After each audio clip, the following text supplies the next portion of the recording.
안녕하세요. 아는 것입니다. 김성재입니다. 2023년 10월 넷째 주 증시 전망 및 투자 전략 보도록 하겠습니다. 지금 현재 시장이 너무 정신이 없는데요. 대부분의 투자자님들도 힘든 시간을 보내고 계실 듯 합니다. 먼저 지난주에 제가 말씀드린 내용부터 볼 건데요. 저는 지난주에도 시장은 바닥으로 판단을 했고 그 다음에 버텨야 한다는 뉘앙스로 말씀을 드렸는데요. 그리고 시장이 흔들릴지라도 우상향으로 꾸역꾸역 올라갈 것이라고 했는데 예측할 수 없었던 반대 매매가 터지면서 시장은 더 깨졌었고요.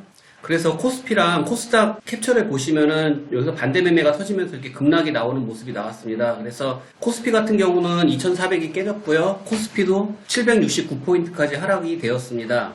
제가 시장의 높이를 볼 때 보는 지표인데 이 지표는 상승 종목과 하락 종목의 비율을 나타낸 그래프거든요. 그래서 제가 그래프를 2007년 말부터 캡처를 했는데 지금 이게 코스닥을 캡처해 놓은 것이거든요. 그래서 지금 15년 동안 보면은 지금보다 더 빠진 게 8번밖에 되지 않습니다. 그래서 이게 빨간 동그라미로 표시를 했는데 그 정도로 지금 심하게 투심이 얼어있고 상승한 종목들이 없다는 것을 알 수 있고요.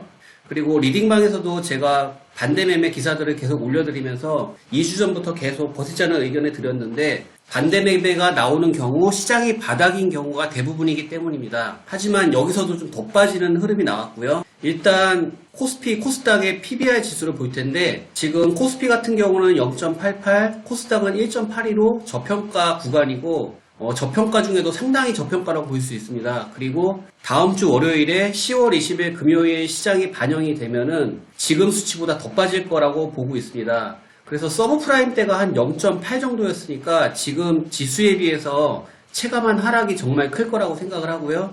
그리고 지금 채권 금리가 정말 말이 많은데 2년물 같은 경우는 살짝 빠졌습니다. 그래서 금리 인상이 좀 제한적이지 않을까 이런 생각도 할 수 있는데 지금 시장에 영향을 크게 준 것이 10년물 국채인데 지금 4.98%까지 올랐습니다. 그래서 이 정도 수치가 어느 정도냐면은 제가 또 이것도 서브프라임부터 캡처를 했는데 2008년 서브프라임 터지기 전에 금리와 거의 비슷하다고 봐서 15년 만에 가장 높다고 보셔도 됩니다. 그리고 시장이 이런 상황이다 보니까 앙드레 코스톨라니가 돈의 흐름에 대해서 굉장히 강조를 많이 했는데 그거에 빗대어서 또 보게 되면은 지금 고객 예탁금 같은 경우는 여름부터 계속 줄어들고 있습니다. 하지만은 문제가 뭐냐면은 이 미수금 잔고가 10월 18일 날 47%가 상승했고 10월 19일 날 31%가 또 상승하면서 지금 금액이 1조가 넘습니다. 그래서 제가 세력이라면 이거 무조건 털고 갈 것 같거든요. 그래서 다음 주 초에도 의외로 예상치 못한 하락이 있지 않을까 이런 예상도 좀 하고 있는데 그래도 시장이 바닥이라는 생각은 변함이 없습니다. 그럼 이렇게 공포가 너무 큰데 이렇게 공포가 클 때 저희가 버틸 수 있는 원동력은 경제가 얼마나 좋냐는 것인데 그래서 그 부분 때문에 제가 이 무역 수지와 GDP 부분에 캡처를 해왔거든요. 보시게 되면은 작년 10월 이후로 계속 이렇게 상승하는 모습이 나오고 있고 GDP도 지금 계속 올라가는 이런 그래프가 나오고 있거든요. 그렇다면 경제는 탄탄한 것이 아닌가 이런 생각을 할 수 있고 그리고 이 지표가 좀 후행의 가능성이 높거든요. 그래서 6개월 선행한다는 지표까지 봤을 때 지금 OECD 경기 선행 지수를 보시게 되면은 올해 3월부터 계속 올라가는 흐름이 나와지고 있고요. 그리고 GDP 성장률 전망치도 지금 계속 올라가고 있습니다.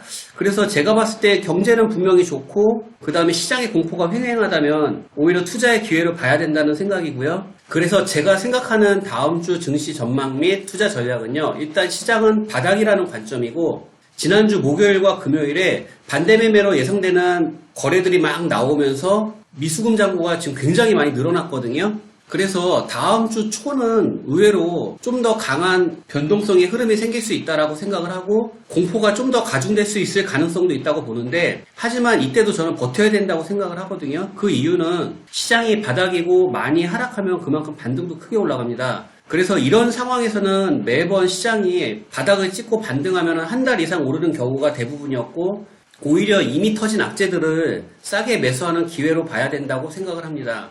제가 폭락장의 아버지라고 불리는 존 템플턴 경의 명언을 캡처를 했는데요. 이분이 하셨던 말씀이 어떤 것이고 하니 시장이 패닉에 절대적으로 즉각 행동하지 말고 추락한 다음에는 손절을 하는 것이 아니다. 오히려 내 포트폴리오를 분석을 하고 최적의 매수 타이밍은 시장의 피가 낭자할 때라고 말씀을 해주셨거든요. 저는 시간이 지나면 다 지나갈 거라고 생각을 하고 다음 주에도 약간 긴장되는 흐름이긴 하지만은 시장이 바닥이라고 생각을 하고 버텨야 된다고 생각을 합니다.